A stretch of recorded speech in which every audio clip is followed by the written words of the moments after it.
great is his urge for personal expression. Though a pupil of Haydn and a lifelong admirer of Mozart, he nevertheless elevated music to new heights of both lyricism and dramatic power. For this reason, he can rightly be called the prophet of Romantic music. Download supplementary listening guides for Beethoven, String Quartet in C minor, 4th movement, and String Quartet in F major, 2nd movement, at the text website. The early years. Like Bach and Mozart before him, Beethoven came from a family of musicians. His father and grandfather were performers at the court at Bonn, Germany, on the Rhine River, where Beethoven was born on December 17, 1770. Seeing great musical talent in his young son, Beethoven's father, a violent alcoholic, forcibly made him practice at the keyboard at all hours, day and night. Soon he tried to exploit his son as a child prodigy, a second Mozart, telling the world that the diminutive boy was a year or two younger than he actually was. After an abortive attempt to study with Mozart in Vienna in 1787, Beethoven moved there for good in 1792, a year after Mozart's death. As one of his financial backers said at the time, "You are going to Vienna in fulfillment of your long frustrated wishes. You will receive the spirit of Mozart from the hands of Haydn." When Beethoven arrived in Vienna, he not only took composition lessons from Joseph Haydn but also bought new clothes, located a wig maker, and found a dancing instructor. His aim was to gain entree into the homes of the wealthy of the Austrian capital. And this he soon achieved, owing not to his woeful social skills, but to his phenomenal ability as a pianist. Download a supplementary listening guide for Beethoven, Piano Concerto No. 5, 1st movement, at the text website. Beethoven played the piano louder, more forcefully, and even more violently than anyone the Viennese nobility had ever heard. He possessed an extraordinary technique, even if he did hit occasional wrong notes, and this he put to good use, especially in his fanciful improvisations. As a contemporary witness observed, he knew how to produce such an impression on every listener that frequently there was not a single dry eye, while many broke out into loud sobs, for there was a certain magic in his expression. The aristocracy was captivated. One patron put a string quartet at Beethoven's disposal, another made it possible for the composer to experiment with a small orchestra, and all showered him with gifts. He acquired well-to-do pupils, he sold his compositions, and he requested and eventually received an annuity from 3 noblemen so that he could work undisturbed. The text of this arrangement includes the following provisions. It is recognized that only a person who is as free as possible from all cares can consecrate himself to his craft. He can only produce these great and sublime works which ennoble art if they form his sole pursuit, to the exclusion of all unnecessary obligations. The undersigned have therefore taken the decision to ensure that a Ludwig van Beethoven's situation shall not be embarrassed by his most necessary requirements, nor shall his powerful genius be hampered. What a contrast between Beethoven's contract and the one signed by Haydn 4 decades earlier. Music was no longer merely a craft, and the composer a servant. It had now become an exalted art, and the great creator a genius who must be protected and nurtured, a new, romantic notion of the value of music and the importance of the creator. Beethoven did his best to encourage this belief in the exalted mission of the composer as artist. He would not stand at the beck and call of a master. When one patron demanded that he play for a visiting French general, Beethoven stormed out of the salon and responded by letter, "Prince, what you are through the accident of birth. What I am through my own efforts. There have been many princes and there will be thousands more. But there is only one Beethoven." What Beethoven failed to realize, of course, is that he, too, owed his success to the accident of birth. Coming from a long line of musicians, he had been born with a huge musical talent. Piano Sonata, Opus 13, the Pathetic Sonata. The bold originality in Beethoven's music can be heard in one of his most celebrated compositions, the Pathetic Sonata. A classical sonata, as we have seen, is a multi-movement work for solo instrument or solo instrument with keyboard accompaniment. That Beethoven himself supplied the title Pathetic for this solo piano sonata suggests the passion and pathos he felt within it. Its great drama and intensity derive in large part from the juxtaposition of extremes. There are extremes of dynamics, tempo, and range. The piece also requires of the pianist more technical skill and stamina than had any piano sonata of Mozart or Haydn. Displaying his virtuosity, Beethoven frequently performed the Pathetic in the homes and palaces of the Viennese aristocracy. Figure 21, 2. A fanciful, yet in many ways accurate, depiction of Beethoven in the midst of creative chaos. Beethoven's domestic surroundings were always in disarray. In many ways, he served as the poster boy for the 19th-century concept of genius, a solitary, lonely figure who suffered for, and lived only for, his art. Copyright stock montage Superstock. First movement. Contemporaries recount how Beethoven the pianist played with superhuman speed and force, and how he banged the keys so hard on one occasion that he broke 6 strings. The crashing C minor chord that opens the pathetic sonata suggests Beethoven's sometimes violent approach to the instrument. After this startling opening gesture, Beethoven the dramatist continues by juxtaposing music of wildly differing moods. The sforzando chord is immediately followed by quiet lyricism, only to be interrupted by another chordal thunderbolt. This slow introduction is probably a written-out version of the sort of improvisation at the piano that gained Beethoven great fame in Vienna. The introduction leads to a racing first theme that rises impetuously in the right hand. The sense of anxiety the listener feels is amplified by the bass, where the left hand of the pianist plays broken octaves reminiscent of the rumble of distant thunder. Download a supplementary listening guide for Beethoven's Moonlight Sonata, first and third movements, at the text website. Watch a video of Craig Wright's Open Yale Course Class Session 18, Piano Music of Mozart and Beethoven, at the text website. Example 21:1. The remainder of the movement now plays out as a contest between the impetuous, racing themes and the stormy chords. But while there is much passion and intensity here, there is also classical formal control. The crashing chords come back at the beginning of both the development and the coda in this sonata, allegro form movement. Thus the chords set firm formal boundaries and thereby prevent the racing theme from flying out of control. Beethoven's music often conveys a feeling of struggle. Classical forms gave Beethoven something to struggle against. Listening exercise 27. Beethoven, Pathetic Sonata.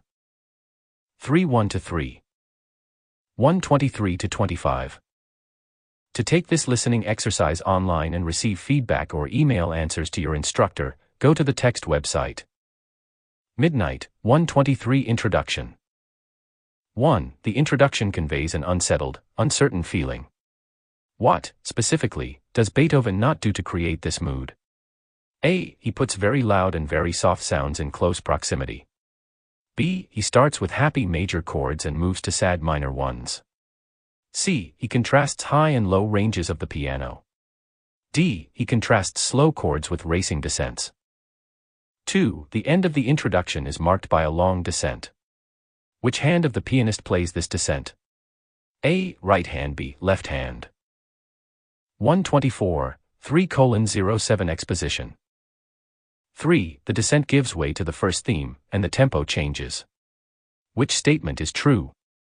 A. A fast tempo gives way to a slower one. B. A fast tempo gives way to an even faster one. C. Grave gives way to allegro con brio. 4. A rumbling broken octave bass had accompanied the agitated first theme. Now here in the transition. Can these menacing broken octaves still be heard in the bass? A. Yes. B. No. 5. Transitions involve a movement from one theme and key to another. This one affects motion through the use of what? A. Rising monophony. B. Rising melodic sequence. C. Rising monotony. 6. The final cadence of the exposition is marked by a thick texture. How is this created? A. The left hand alternates chords in the top and middle ranges while the right plays ascending broken chords. B. The right hand alternates chords in the top and middle ranges while the left plays descending broken octaves. 3:08, 4:53 Now comes the repeat of the exposition. As you listen, check your answers to questions 4, 6. Midnight, 1:22 Development. 7. The development begins with a return to the chords of the introduction and then proceeds with the first theme. Which statement is true about the tempo in this passage? A. The music accelerates and then becomes progressively slower. B. The music gets progressively slower, almost stopping, and then suddenly becomes fast. C. The music proceeds at a moderate pace and then suddenly becomes fast. 8. Does the left hand rest during the rapid twisting descent at the end of the development? In other words, is this a solo for the right hand? A. Yes. B. No. Midnight, 1:31 Recapitulation 1:32, 2:14 Coda. 9. How does this movement end? A. With the crashing chords of the introduction. B. With a soft fade-out. C. With the closing theme. 10. If you were fortunate enough to have been invited to the home of one of Beethoven's aristocratic patrons in Vienna and hear the composer himself perform the pathetic sonata, why is it unlikely that you would have fallen asleep? Choose 2 answers. A. You can never relax while listening to this piece, loud contrasts with soft, fast with slow, and lyrical melody with pounding chords. B. There is a uniform and constant mood throughout, of theme, of tempo, and of dynamics. C. You would want to be awake to see Beethoven break a string. D. All of the above. Second movement. Eyewitnesses who heard Beethoven at the piano remarked on the legato quality of his playing and contrasted it with Mozart's lighter, more staccato style. Beethoven himself said in 1796 that one can sing on the piano, so long as one has feeling. We can hear Beethoven sing through the legato melodic line that dominates the slow second movement of the pathetic sonata. Indeed, the expression mark he gave to the movement is cantabile. The singing quality of the melody seems to have appealed to pop star Billy Joel, who borrowed this theme for the chorus of his song This Night on the album Innocent Man. Third movement. A comparison of the second and third movements of the pathetic sonata will show that musical form does not determine musical mood. Although both the adagio and the fast finale are in rondo form, the first is a lyrical hymn, and the latter a passionate, but slightly comical, chase. The finale has hints of the crashing chords and stark contrasts of the first movement, but the earlier violence and impetuosity have been softened into a mood of impassioned playfulness. The 18th-century piano sonata had been essentially private music of a modest sort, music a composer-teacher like Mozart or Haydn would write for a talented amateur pupil to be played as entertainment in the home. Beethoven took the modest, private piano sonata and infused it with the technical bravura of the public stage. The louder sound, wider range, and greater length of Beethoven's 32 piano sonatas made them appropriate for the increasingly large concert halls and pianos of the 19th century. Beginning in the Romantic period, Beethoven's piano sonatas became a staple of the professional virtuoso's repertoire. But there was a downside: sonatas that had originally been created for all amateurs to play were now becoming too difficult. The virtuoso had begun to run off with the amateur's music, a development that would continue throughout the 19th century. Download a supplementary listening guide for Beethoven's Pathetic Sonata, second movement, at the text website. Beethoven loses his hearing. Beethoven cut a strange, eccentric figure as he wandered the streets of Vienna, sometimes humming, sometimes mumbling, and sometimes jotting on music paper. Adding to the difficulties of his somewhat unstable personality was the fact that he was gradually losing his hearing, a serious handicap for any person, but a tragic condition for a musician. Can you imagine a blind painter? Beethoven first complained about his hearing and a ringing in his ears in the late 1790s, and he suffered considerable anguish and depression. His growing deafness did not stop him from composing. Most people can hear simple melodies inside their heads, and the gifted Beethoven could generate complex melodies and harmonies in his inner ear without need of external sound. However, his condition caused him to retreat even further from society and all but ended his career as a pianist, since he could no longer gauge how hard to press the keys. By late 1802, Beethoven recognized that he would ultimately suffer a total loss of hearing. In despair, he wrote something akin to a last will and testament, today called the Heiligenstadt Testament after the Viennese suburb in which he penned it. In this confessional document for posterity, the composer admits that he considered suicide. I would have ended my life, it was only my art that held me back. Beethoven emerged from this personal crisis with renewed resolve to fulfill his artistic destiny. He would now seize fate by the throat. Download a supplementary listening guide for Beethoven's Egmont Overture at the text website. The heroic period. It was in this resurgent, defiant mood that Beethoven entered what we call his heroic period of composition. His works became longer, more assertive, and full of grand gestures. Simple, often triadic, themes predominate, and these are repeated, sometime incessantly, as the music swells to majestic proportions. When these themes are played forte and given over to the brass instruments, a heroic, triumphant sound results. Download a supplementary listening guide for Beethoven's Eroica Symphony, fourth movement, at the text website. Beethoven wrote 9 symphonies in all, 6 of them during his heroic period. These symphonies are few in number in part because they are so much longer and more complex than those of Mozart or Haydn. They set the standard for the epic symphony of the 19th century. Most noteworthy are the Eroica, the famous Fifth Symphony, the Sixth, the Seventh, and the monumental Ninth. In these, Beethoven introduces new orchestral colors by bringing new instruments into the symphony orchestra: the trombone, the contrabassoon, the piccolo, and even the human voice. Watch a video of Craig Wright's Open Yale Course Class Session 20, The Colossal Symphony, Beethoven, Berlioz, Mahler, and Shostakovich, at the text website. Symphony No. 3 in E major. As its title suggests, Beethoven's Eroica symphony epitomizes the grandiose, heroic style. More than any other single orchestral work, it changed the historical direction of the symphony. Its length, some 45 minutes, is nearly twice that of a typical symphony by his teacher Haydn. It assaults the ear with startling rhythmic effects and chord changes that were shocking to early 19th century listeners. Most novel for Beethoven, the work has biographical content, for the hero of the Eroica symphony, at least originally, was Napoleon Bonaparte. Austria and the German states were at war with France in the early 19th century. Yet German-speaking Beethoven was much taken with the enemy's revolutionary call for liberty, equality, and fraternity. Napoleon Bonaparte became his hero, and the composer dedicated his Third Symphony to him, writing on the title page, Intitolata Bonaparte. But when news that Napoleon had declared himself emperor reached Beethoven, he flew into a rage, saying, now he, too, will trample on all the rights of man and indulge his ambition. Taking up a knife, he scratched so violently to erase Bonaparte's name from the title page that he left a hole in the paper. When the work was published, Napoleon's name had been removed in favor of the more general title, Heroic Symphony, to celebrate the memory of a great man. Beethoven was not an imperialist, he was a revolutionary. Figures 21:3 and 21:4. The title page of the autograph of Beethoven's Eroica Symphony, Sinfonia Grande Intitolata Bonaparte. Note the hole where Beethoven took a knife and scratched out the name Bonaparte.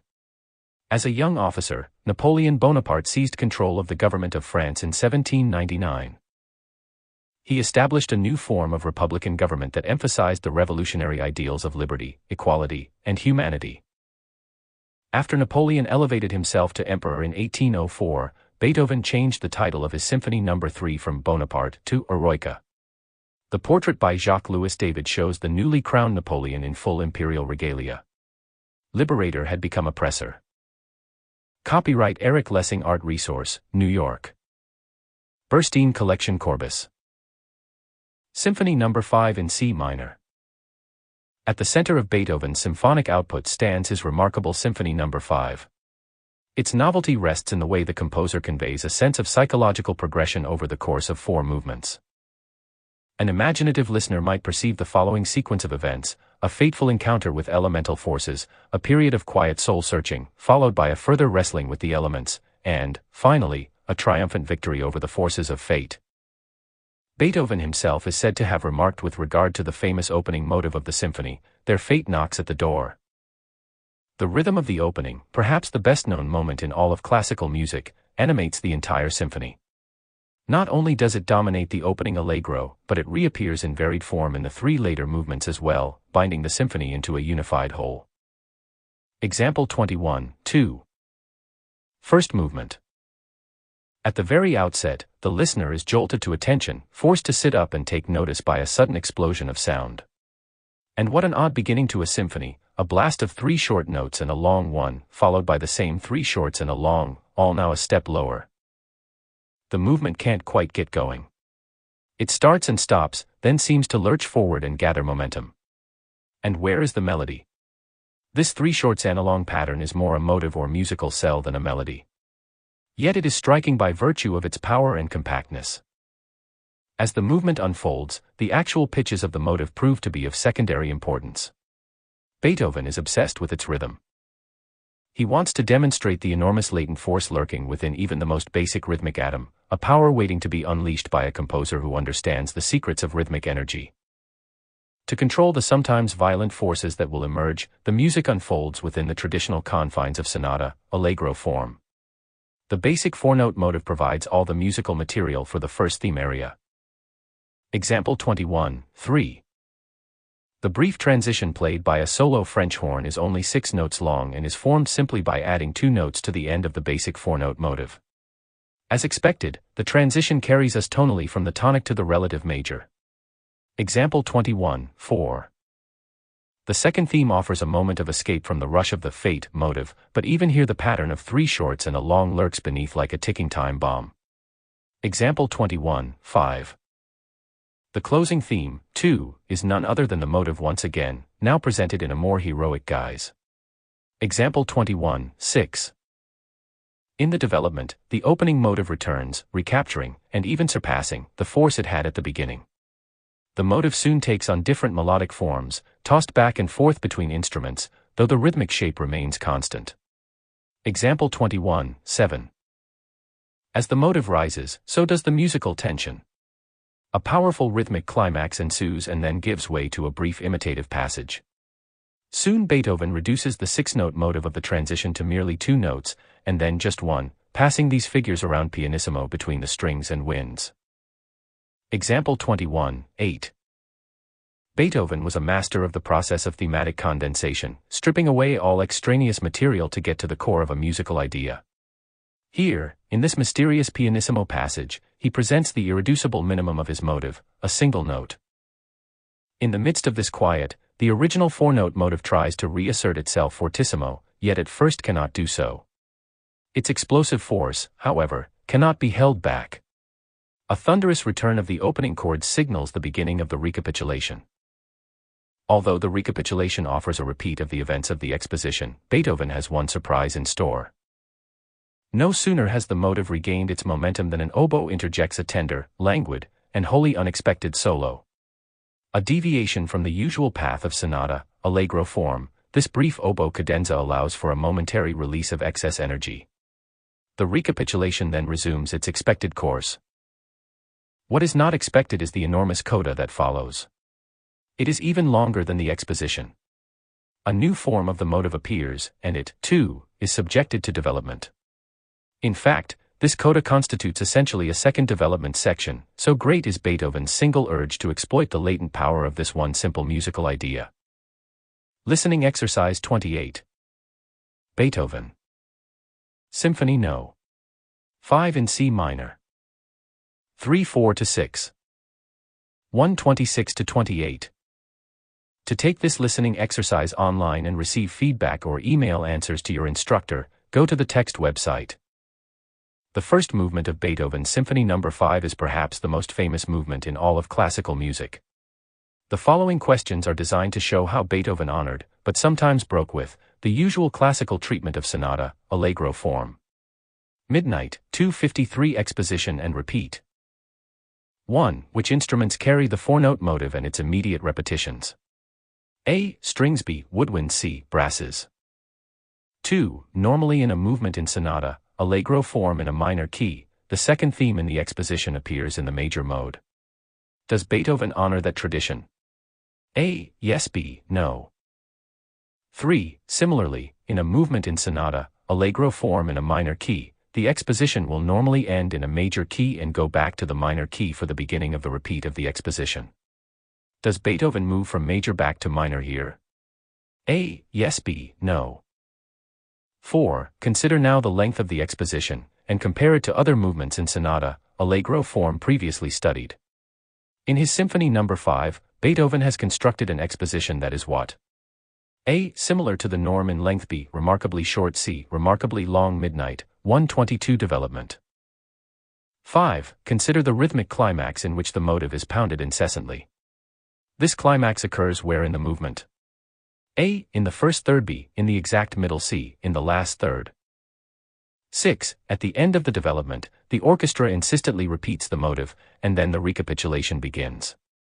Beethoven helps announce the recapitulation by using which dynamic level? A. Fortissimo. B. Piano. C. Pianissimo. Midnight, 141 recapitulation. 7. A solo oboe suddenly interrupts the recapitulation. Was this oboe cadenza in the exposition? A. Yes. B. No. 8. If Beethoven's treatment of sonata, Allegro form honors tradition, he will bring the second theme back in the minor mode. Does the second theme, in fact, come back in minor? A. Yes. B. No. 142. End coda. 9. Consider the length of the coda. Is it longer or shorter than the exposition? A. Longer. B. Shorter. 10. Finally, how does Beethoven deviate in this movement from tradition in his treatment of classical sonata, Allegro form? A. He fails to honor the traditional key format for a sonata, Allegro movement in minor. B. He interrupts the recapitulation with an instrumental, cadenza. C. He shifts much of the weight of the movement from the exposition to the coda. D. All of the above. Second movement. After the pounding we experienced in the explosive first movement, the calm of the noble andante comes as a welcome change of pace. The mood is at first serene, and the melody is expansive, in contrast to the four-note motive of the first movement. The opening theme here runs on for 22 measures. The musical form is also a familiar one, theme and variations. But this is not the simple, easily audible theme and variations of Haydn and Mozart. There are two themes, the first lyrical and serene, played mostly by the strings, and the second quiet, then triumphant, played mostly by the brasses. By means of this double theme and variations, Beethoven demonstrates his ability to add length and complexity to a standard classical form. He also shows how it is possible to contrast within one movement two starkly opposed expressive domains, the intensely lyrical and the brilliantly heroic. Figure